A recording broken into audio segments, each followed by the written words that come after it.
Muy buenas tardes, queridos radioescuchas de Radio Portales. Estamos en la edición del jueves 27 de marzo de Vamos Somos Chilenos.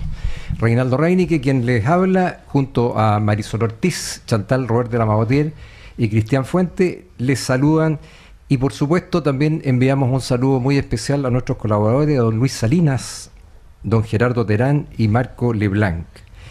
Hoy estamos con el presidente nacional de Republicanos y candidato a senador por esta región, don Arturo Esquella. Así que, Arturo, un gusto saludarte, de verte y bueno, y a nuestros panelistas también. Muchas gracias por la invitación, Reinaldo. Un gusto estar con tan connotados contertulios acá conversando de lo humano y lo divino. Esperemos que más de lo humano en esta oportunidad, porque hay mucho que hacer todavía en esta tierra. Así es. Para vivir mejor. Bueno, bienvenido Arturo, qué gusto tenerte con nosotros. Vamos a escuchar tus opiniones entonces para ver qué desde el Senado puedes hacer con respecto a todo lo que nos está aconteciendo. Pero muy bien, esto es como son de candidatos. Así es, porque además la región tiene muchos problemas y queremos ver si es que existen posibles soluciones y cuál sería el punto de vista que tú vas a tener para esas soluciones. Hoy día yo creo que seguridad realmente es un tremendo problema aquí en la quinta región y también en el resto del país. Reinaldo, Chantal, Marisol y bueno, bienvenido Arturo al programa Vamos Somos Chilenos. Un agrado tenerte y vamos a sacar el jugo a todo lo que nos trae Arturo desde sus ideas, ¿cierto? Y todo lo que está haciendo y proyectando hacia nuestra región de Valparaíso. Así que bienvenido Arturo y vamos, que se puede en este programa Vamos Somos Chilenos. Gracias, Cristian. Oye, bueno, nuestra región, como tú bien la conoces, ya fuiste 2 periodos diputado, somos una región agrícola, minera, industrial, pero sobre todo portuaria. Y también en cuanto a universidades somos una región potente. ¿Y qué aspectos tú ves relevantes ahí? Después, por cierto, vamos a enfocarnos en el tema seguridad, que yo creo que es algo que nos preocupa a todos nosotros. Pero dentro de los focos que tú pondrías en tu gestión como un futuro senador, ¿dónde te ves haciendo foco? Bueno, particularmente contribuyendo con la certeza jurídica que lamentablemente ha espantado la inversión, ha espantado el desarrollo de la industria, particularmente la industria que nos favorece a nosotros, el hecho de ser una región portuaria por partida doble, por decirlo así, tener también un pie muy fuerte si es que miramos puertas adentro de la región en materias agrícolas, con una gran dificultad en términos de certeza de riego. Tú ahí te vas dando cuenta que la certeza, no solo la jurídica, sino que otras también, pasan a ser muy relevantes. Y eso tiene directa relación con la estructura legal, en el fondo, que se discute precisamente en el Congreso Nacional. Frente a todo esto, yo me cuelgo de lo que tú decías, Reinaldo. Evidentemente que la piedra angular de las certezas, en términos generales, de que podamos ejercer nuestros derechos como ciudadanos, está precisamente en la seguridad pública. Si hay algo que entorpece el ejercicio de nuestros derechos, dentro de los cuales está la libre iniciativa económica, la libertad de trabajo, el derecho de propiedad y tantas otras, es precisamente lo que estamos viviendo con esta ola que pareciera nunca acabar, de crecimiento exponencial, de desarrollo del crimen organizado, el narcotráfico, que a nosotros nos golpea mucho.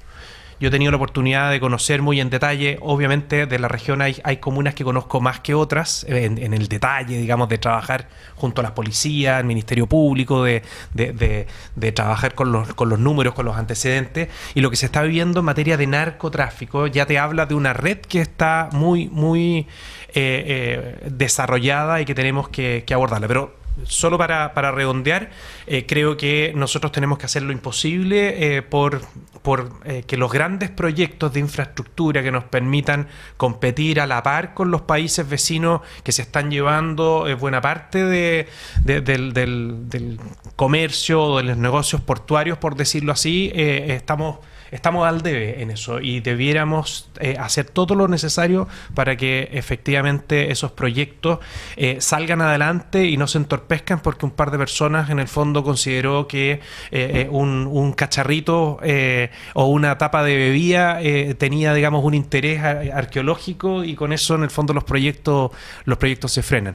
Por ejemplo, con esto termino el punto. ¿Te acuerdas por qué en el fondo está trabado la extensión de Merval? porque un par de personas se levantaron un día sintiéndose diaguitas, creo que era. Y ahí nos tienen parados con algo que es un anhelo de muchos años, de décadas, para cientos y miles de personas de poder conectarse con el Gran Valparaíso, y está ahí parado porque hemos ido permitiendo.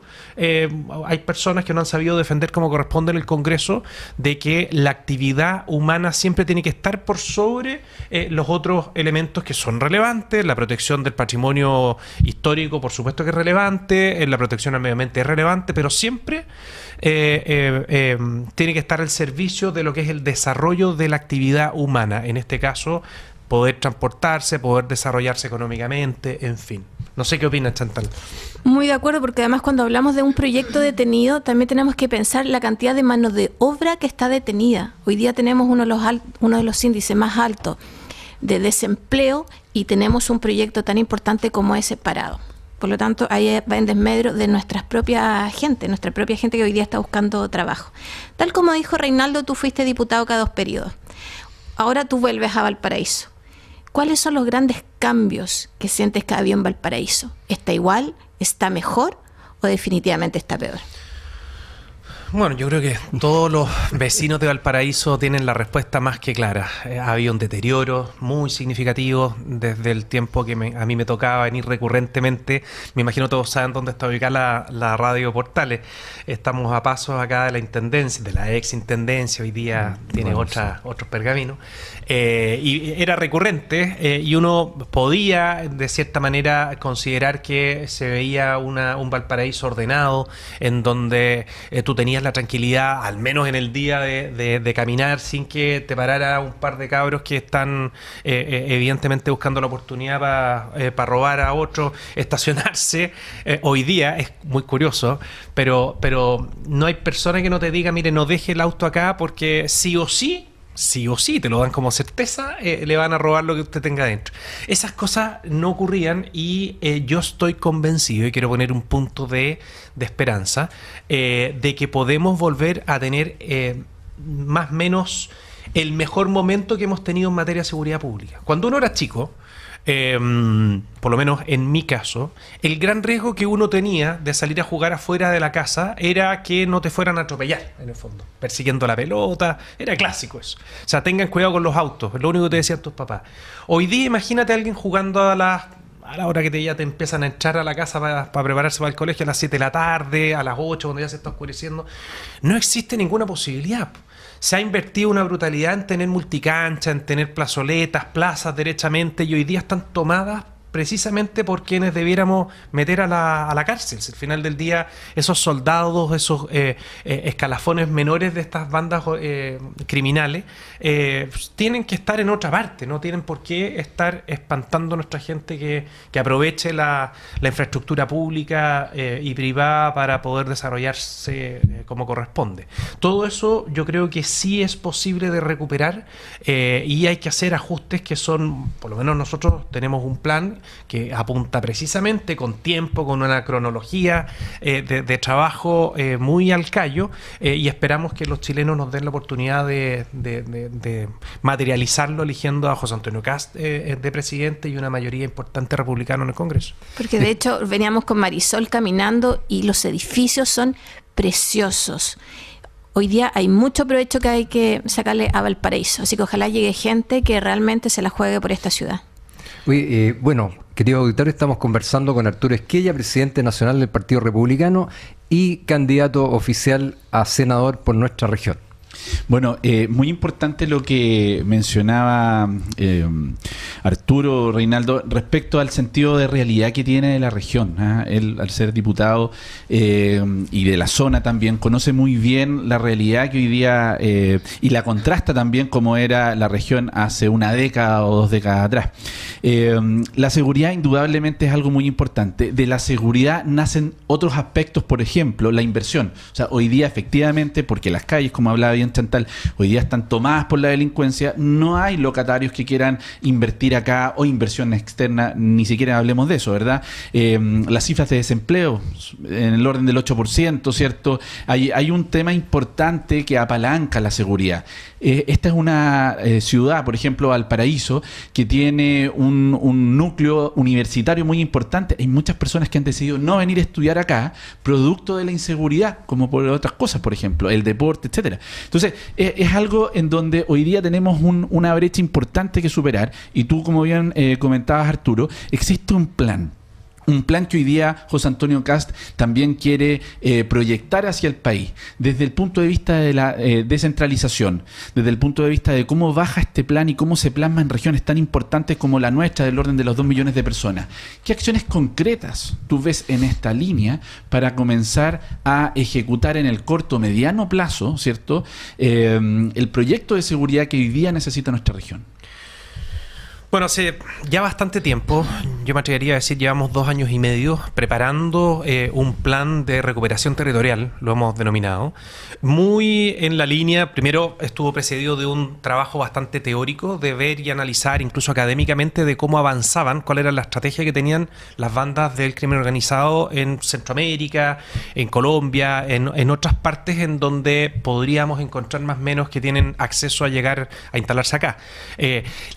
Quizás alguien nos está escuchando y dice, tanto se habla del crimen organizado, ¿qué es eso? O sea, al final siempre yo he visto delincuentes en grupo.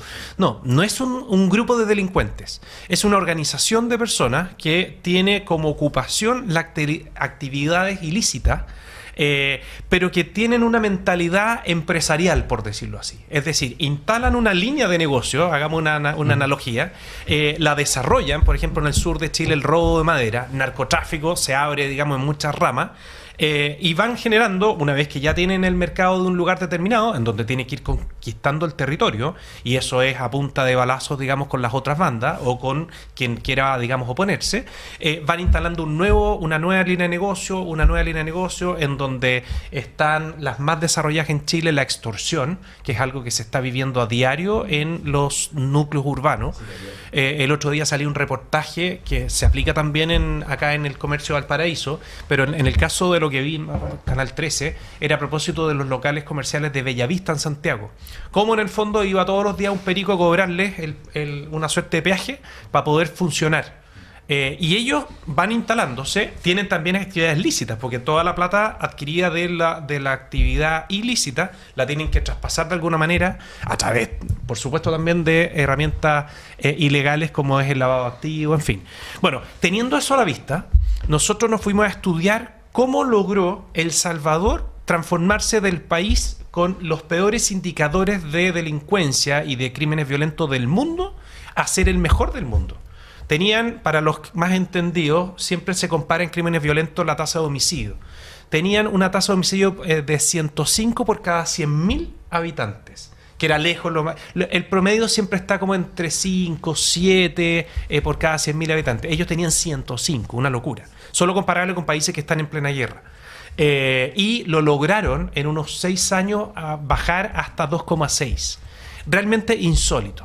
Nos fuimos para allá, estuvimos estudiando la parte operativa, cómo lograron este trabajo en conjunto de las Fuerzas Armadas con las policías, la parte de inteligencia, que es fundamental, cómo hacerse cargo de la victimización, que es la manera en que se miden la comisión de delito, pero también la percepción de temor, que es otro indicador que es muy relevante.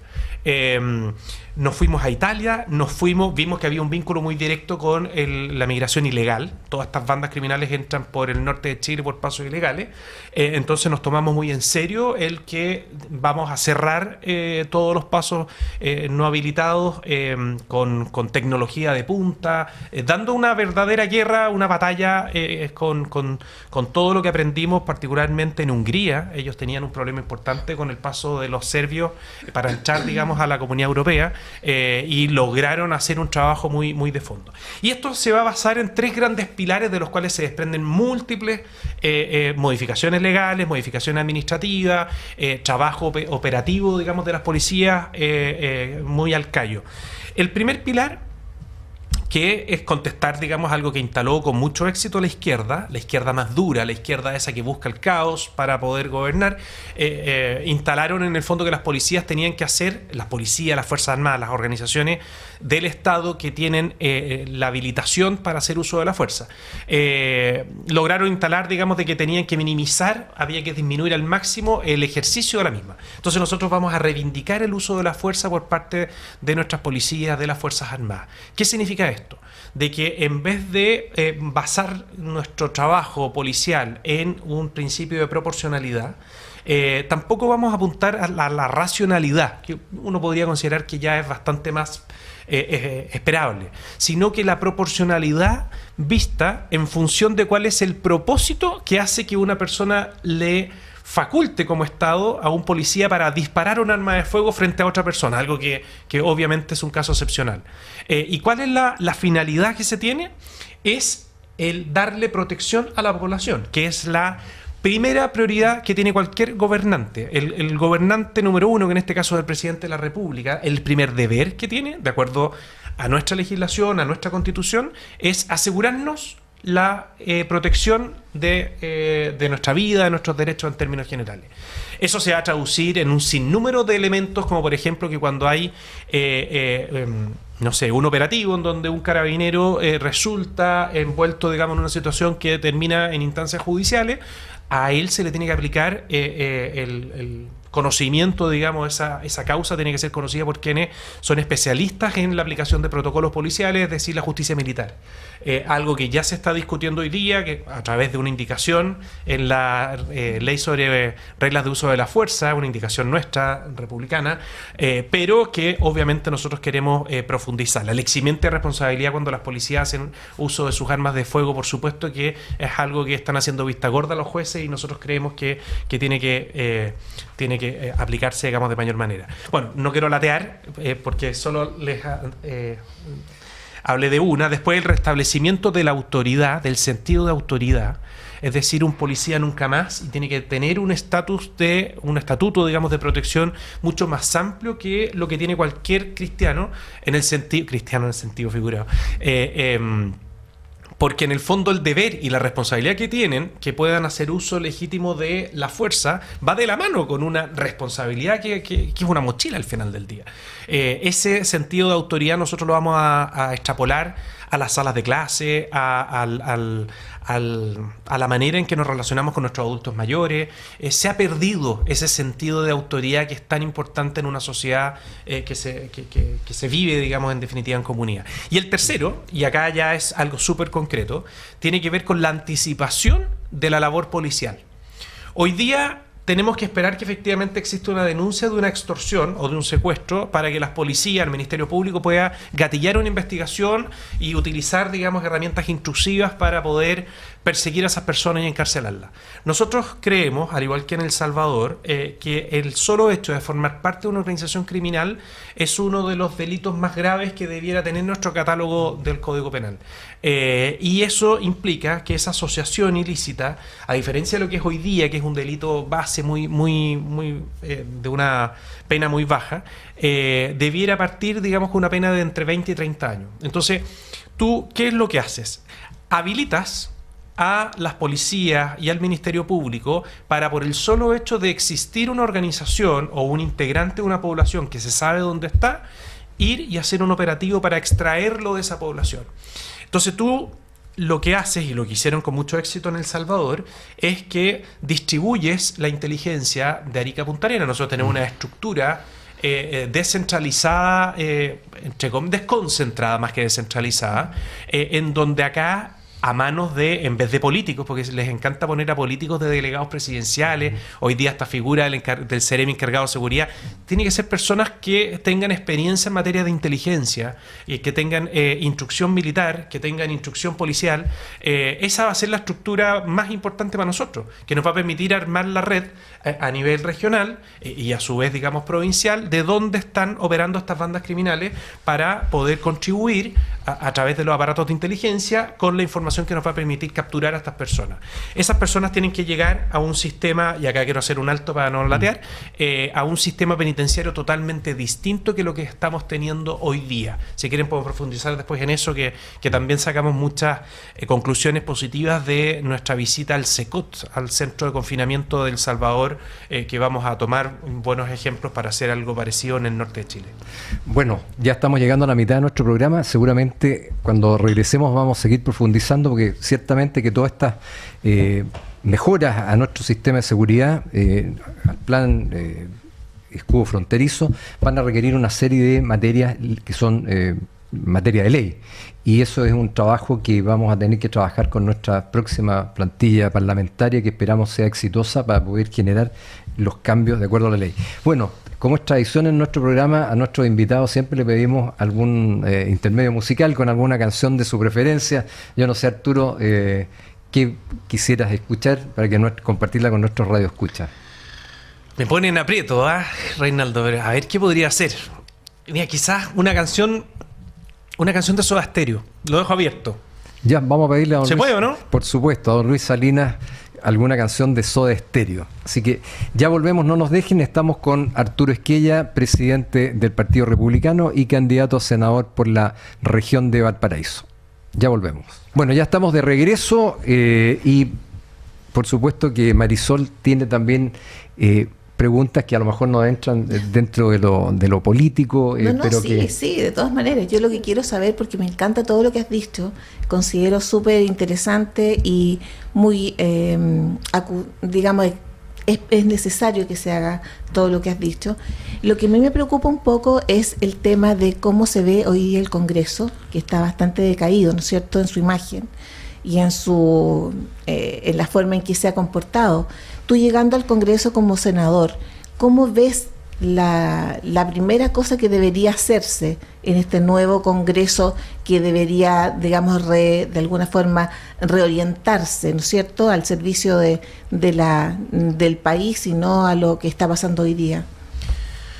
Hay algo que, y perdón que deje fuera la falsa modestia, pero hay algo que la bancada republicana de la Cámara de Diputados ha funcionado muy bien, que es devolver el sentido de trabajar en conjunto, de que cuando tú hablas con el jefe de bancada estás teniendo una sola voz.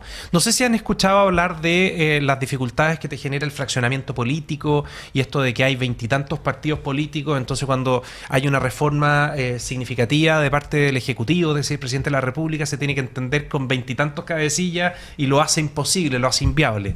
Y bueno, y para eso hay algunas reformas en curso que a mi juicio no son varitas mágicas, porque no hay nada más importante que tener e instaurar por parte de los partidos políticos una suerte de disciplina en base al liderazgo. La lógica de que cuando se está formando parte de una bancada, esa bancada, representante de un partido político, y que en su mayoría los eligieron precisamente por llevar, digamos, las banderas de ese partido, salvo excepciones, pero en general es así. La verdad es que cuando no se respeta, no hay mecanismo o reforma que resulte. Yo no quiero ser peyorativo con ninguna bancada, pero hay partidos políticos que tienen numerosas bancadas, o sea, numerosos diputados dentro de la misma bancada, y al final del día tú te tienes que entender como con 5 o 6, porque hay como subgrupos y hay opiniones totalmente distintas. En el Senado es algo distinto en todo caso. En el Senado se puede esperar que prime un poco el sentido de sacar las cosas adelante en función de ciertos acuerdos. Esta también es algo bien discutible, porque muchas personas piensan que enarbolar o enaltecer la lógica del acuerdo es un bien en sí mismo. Yo digo fantástico. De hecho, mi experiencia en la Comisión de Constitución durante 8 años fue ir construyendo acuerdos, pero en la medida que consideraba que el resultado era positivo. O sea, no, en lo del acuerdo no es un fin en sí mismo, sino que uno de repente, cuando está tratando de sacar adelante una reforma, de muchas reformas de este gobierno, yo prefiero que no lleguen a acuerdo, porque en el fondo nos haría mucho daño. Imagínate las reformas a las policías que pretendían hacer, ¿te acuerdas? En campaña hablaban de hacer un cambio muy significativo. Refundar, esa era la palabra que usaban. Obviamente que yo no esperaría que de ahí salga algo bueno, por mucho que recojan una porción de mi mirada, no sé si me explico. Entonces, creo que el hablar con argumentos, el convencer a las personas de que uno tiene que tener una posición clara, sin engañar, sin hacer algo distinto de lo que dijiste en campaña, y de alguna manera eso, demostrarlo que es un camino viable para enaltecer la política, es un camino en donde espero contribuir con un granito de arena. Perfecto. Oye, yo tenía la siguiente inquietud.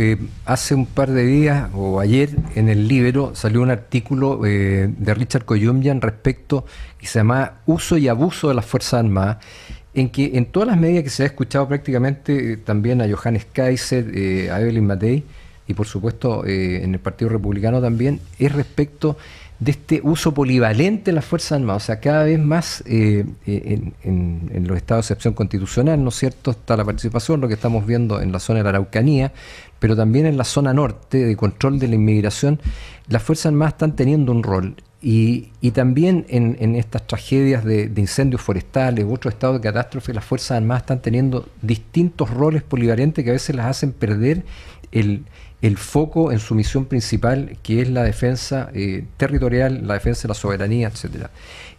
¿Cómo el Partido Republicano está viendo el empleo de las Fuerzas Armadas en todas estas medidas que se están incorporando en el plan de seguridad? Yo creo que las Fuerzas Armadas juegan un rol fundamental en lo que está viviendo Chile, en la crisis, pero dicho eso, jamás la sacaría a la calle si no es con una garantía total de que no van a ser perseguidas el día de mañana. Y para eso tenemos múltiples caminos. Primero, tener una estructura legal, si es que nos dan las mayorías, que es algo que fuera de micrófono estábamos conversando recién con Chantal, de bueno, ¿y qué pasa si es que, porque estamos muy cerca, si es que uno proyecta los números, de poder contar como sector con una mayoría en ambas cámaras, pero puede que no. Bueno, tenemos plan A, plan B, plan C, hay varios en el fondo, tenemos muchas alternativas. El primero es poder hacer las modificaciones que hagan más robusta la estructura jurídica para eximir de responsabilidad a las personas que están en el cumplimiento de sus funciones, sean policías, sean Fuerzas Armadas. Otro camino distinto, que a mi juicio aplica perfecto, y lo enlazo con lo que yo les estaba contando de la parte operativa, las policías, y en El Salvador de hecho, iban de la mano con las Fuerzas Armadas en todos los operativos, sabiendo que era la última instancia en que las Fuerzas Armadas tuvieran contacto con la población. Era una suerte, digamos, de resguardo para las mismas policías. Hacer, digamos, un operativo en donde se llega con fuerza militar a una población determinada, a encordonar, obviamente con todas las habilitaciones para poder hacer uso de las fuerzas, esa es la gracia, y con la estructura jurídica que lo defienda, es algo que es correcto, pero si es que no tuviéramos esa estructura jurídica, perfectamente tú puedes, y acá se va a medir la determinación de las personas, tú en algunos de los estados de excepción, si es que tú lo decretas en función de determinadas causales, se aplica por aplicación de la ley, en definitiva, por determinación de la ley, se aplica inmediatamente el Código de Justicia Militar. Por ejemplo, en estado de sitio, si es que en el fondo lo que está ocurriendo es una suerte de guerra civil, o de guerra, digamos, entre dos bandos al interior del mismo estado, a diferencia de un estado de asamblea en donde hay, digamos, una guerra con una potencia extranjera. ¿Qué quiero decir con esto? Porque obviamente uno no visualiza esa guerra, pero efectivamente existe una amenaza muy profunda. Hoy día, si es que tú te vas a la macrozona sur y tú ves los postulados de los que están detrás, ellos hablan de lo que los mueve en definitiva, digamos, es un separatismo. Es en el fondo enfrentar al Estado de Chile. Perfectamente tú encuentras ahí una visión de quienes están atentando en contra del Estado de Chile que te habilitaría perfectamente para seguir el camino que yo te señalaba. Desde el punto de vista de las organizaciones criminales, del crimen organizado propiamente tal, lo que buscan ellos es hacer estados paralelos dentro de los mismos estados. Ellos tienen sistemas de seguridad distintos que los que tienen los que te provee, digamos, el Estado, en este caso de Chile. Ellos tienen sistemas de seguridad social.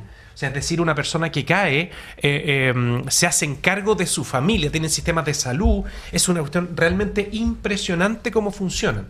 Y obviamente que eso atenta en contra del Estado de Derecho, atenta en contra de la soberanía, van cooptando la autoridad precisamente para poder disponer de las autoridades públicas del Estado, en fin. Entonces se te van habilitando, se te van abriendo ciertas puertas que te permiten poder pasar etapas y llegar a la situación en donde recurres a un estado de excepción un poco más fuerte que lo que hemos visto en la macrozona o en el norte. Hemos visto la definición, por ejemplo, las reglas de uso de la fuerza, las famosas RUF, en que, bueno, como que sirven para todo. Y en la visión de algunos, primero hay una etapa policial de contención cuando hay desmanes, cuando hay delincuencia desatada, en que aplican ciertas reglas de uso de la fuerza para una etapa policial. Pero cuando las policías son sobrepasadas y debiesen entrar, ¿no es cierto?, porque se pone en peligro el Estado y debiesen entrar las Fuerzas Armadas pues, mediante un estado de excepción constitucional, bueno, hay otra regla de uso de la fuerza, o debiesen haber otras reglas de uso de la fuerza, porque las Fuerzas Armadas están equipadas y entrenadas, ¿no es cierto?, para otros roles. Y ahí es donde creo que hay una diferencia tremenda que habría que clarificar y trabajar en eso para que efectivamente cuando las Fuerzas Armadas entran en acción, entran con otro nivel de violencia legítima al Estado. Que es para el cual se prepararon. Y es para el cual se prepararon. Entonces ahí uno ve de repente esa reticencia de autorizar el uso de la fuerza legítima contra determinados desmanes. Estábamos viendo el otro día cómo la Avenida España era interrumpida, ¿no es cierto?, impide el libre tráfico, una serie de actividades que se ven sumamente afectadas, los colegios, etcétera. Entonces ahí es donde uno ve hasta dónde llega lo policial y dónde entra la Fuerza Armada. Sí, y dicho eso, yo no soy muy partidario de los reglamentos que se están discutiendo actualmente. O sea, me gusta la ley porque tiene un par de artículos en el fondo que generan la aplicación de la justicia militar en ciertos procedimientos o en ciertas circunstancias, fortalecen el eximente de responsabilidad, pero esta lógica, digamos, de cómo se van usando las fuerzas por parte, o debieran ser incorporadas administrativamente por los protocolos, la verdad es que siento que podrían lograr un propósito totalmente distinto al que nosotros estamos teniendo en mente. Y es algo que me ha tocado conversarlo también con personas expertas en la materia. Yo esperaría que esa parte del proyecto de ley no saliera salvo se le hiciera cambios significativos, pero estoy totalmente de acuerdo contigo. O sea, desde el momento que entra un militar no es exactamente lo mismo que cuando estamos en una etapa de las policías. Cuando se trata, hay que distinguir también cuando estamos hablando de delincuencia versus desorden público, es decir, el tener estrategias para despejar, digamos, una avenida que está siendo tomada y que va a pasar, digamos, a instancias mayores de vandalismo y que termina en actos delictuales que podría ser incendio, como todo lo que vimos el año 2019. Claro, tiene protocolos, tiene estrategias que son muy distintas. Ahí tú no vas a poner un par de funcionarios de las Fuerzas Armadas, digamos, a hacer uso de las fuerzas en ningún caso, sino que tenemos que prepararnos, pero tenemos que cambiar un poco la mentalidad. O sea, al final del día es algo muy de determinación. Yo siento, y esto lo dejo abierto, porque todos son libres de pensar como quieran, pero siento que existe una desproporción muy profunda entre lo que la mayoría de los chilenos queremos como estándar de seguridad en Chile y lo que efectivamente tenemos. Y nunca hay que olvidarse, perdón que me ponga latero, acá me sale más el profesor de Derecho Político, Derecho Constitucional, pero las normas vinculantes, las leyes, las reglas que organizan nuestra vida en sociedad son reflejos de la voluntad de la soberanía popular. Es decir, ¿de dónde adquieren fuerza vinculante?